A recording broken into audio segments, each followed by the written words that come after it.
हाँ जी, अस्सलाम वालेकुम। इस तरह के आज जो है हम रिवर्सिबल रिएक्शन को एक ग्राफ से समझने की कोशिश करेंगे और ये क्वेश्चन वेरी वेरी इंपॉर्टेंट है, लॉन्ग क्वेश्चन के लिहाज से भी और शॉर्ट क्वेश्चन के लिहाज से भी। शॉर्ट क्वेश्चन में वो ये पूछता है how dynamic equilibrium is established.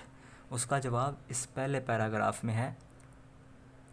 ठीक है, तो देखें, हमने ग्राफ के ज़रिए रिवर्सिबल रिएक्शन को समझने की कोशिश करनी है। तो उसमें वो कह रहा है in a reversible reaction dynamic equilibrium is establish before the completion of reaction. कहता है रिएक्शन मुकम्मल होने से पहले डायनामिक इक्विलिब्रियम कायम हो जाता है। डायनामिक इक्विलिब्रियम के बारे में मैंने आपको बताया था, जिसमें rate of forward reaction rate of reverse reaction के बराबर हो जाते हैं। तो कहता है at initial stage the rate of forward reaction is very fast and reverse reaction is taking place at the negligible rate.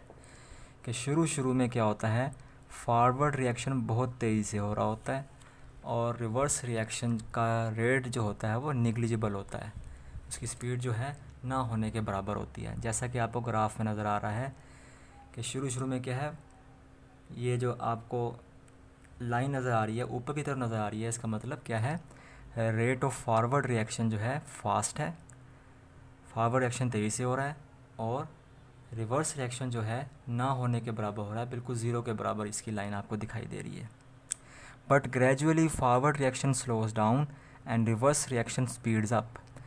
लेकिन कुछ वक्त के बाद आप ये देखेंगे कि फॉरवर्ड रिएक्शन की स्पीड स्लो डाउन होनी शुरू हो जाएगी, ये देखें स्लो डाउन हो रही है, एंड रिवर्स रिएक्शन की स्पीड जो है ना बढ़ना शुरू हो जाएगी इस तरीके से।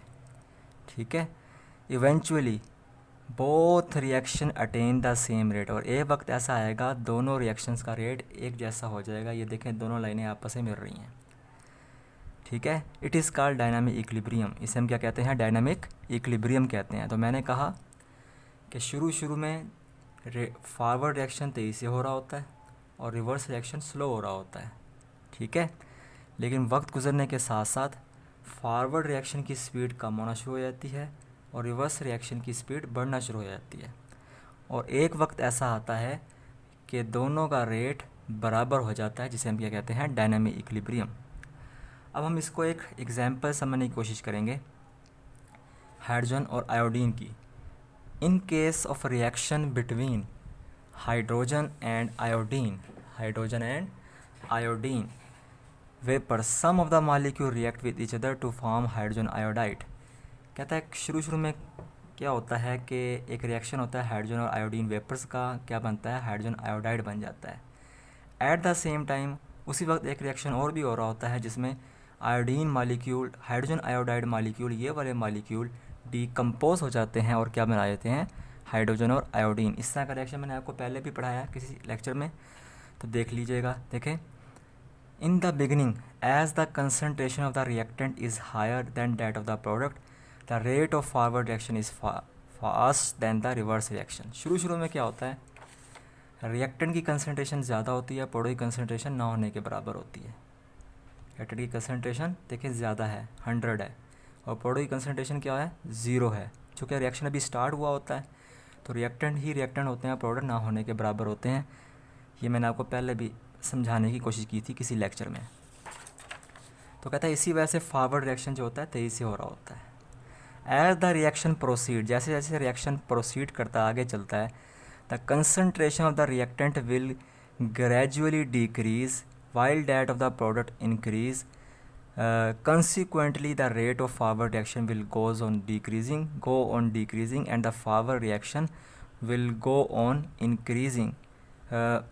Forward reaction will go on decreasing and the reverse reaction will go on increasing. Ultimately the two rates become equal to each other. इसमें क्या कहना चाह रहा है, वो कहता है आहिस्ता आहिस्ता आप देखेंगे, कुछ वक्त के बाद आप देखेंगे कि रिएक्टेंट की कंसनट्रेशन कम होना शुरू हो गई है और प्रोडक्ट की कंसनट्रेशन बढ़ना शुरू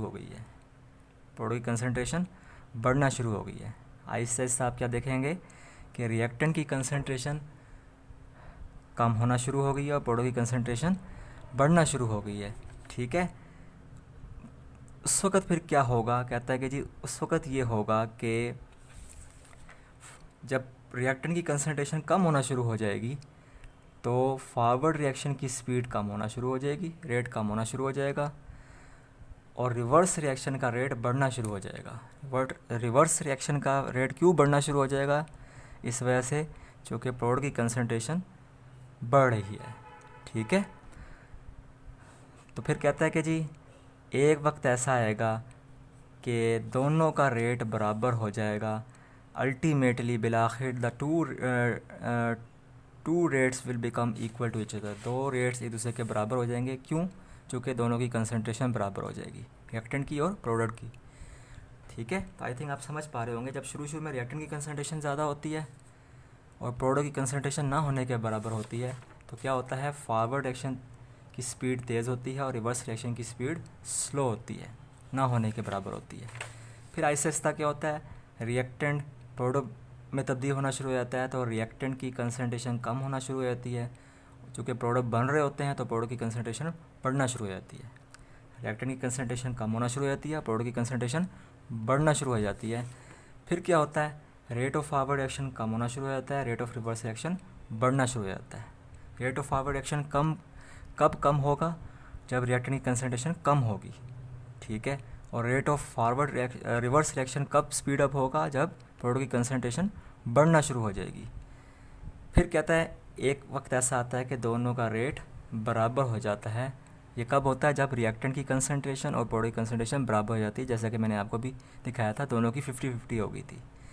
दस द इक्विलिब्रियम विल सेटअप, कहता है इक्विलिब्रियम कायम हो जाएगा, and the concentration of the various species, जैसा कि हमारे पास हाइड्रोजन है, आयोडीन है, हाइड्रोजन आयोडाइड है, becomes constant, it is represented as.